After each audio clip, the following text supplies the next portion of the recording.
He aha te huarahi ka whāia e te rōpū Torangapū Reipa, hei ngā tau e tū mai nei, e ora mai anō ai rātou I roto I ngā whakaaro o te hunga pōti.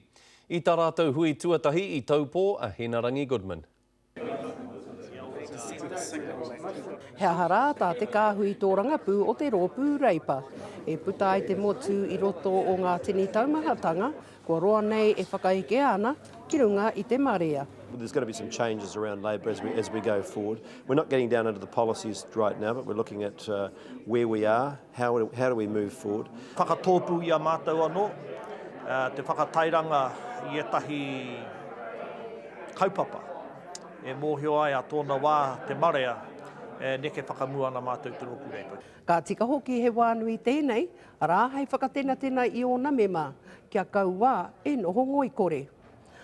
Me te o wati nui anō hoki, a hakoa pēhea, e kore, e whakaaetia te hoko atu o ngā rawa o Aotearoa nei ki te rā waho. There's a couple of things that won't change.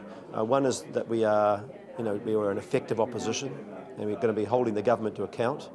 And the other thing that's not going to change is we're not going to sell New Zealand. Ko te tahi take nui hei titiro mā mātou, ko te rawa koretanga.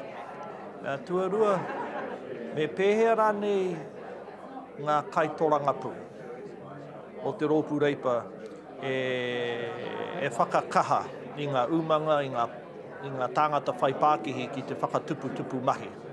I rātana pā I nanahi, he maha ngā mihi a te iwi mōrehu, e hāngai ana ki te māngai mō Reipa. We've got a relationship that goes back to 1936 and you just don't throw that away and you don't disregard it. And you don't take it for granted either. Ka haere tonu tēnei hui huinga mutu atu a te ahiahi o a pōpō. Ko Henarangi Goodman, mō te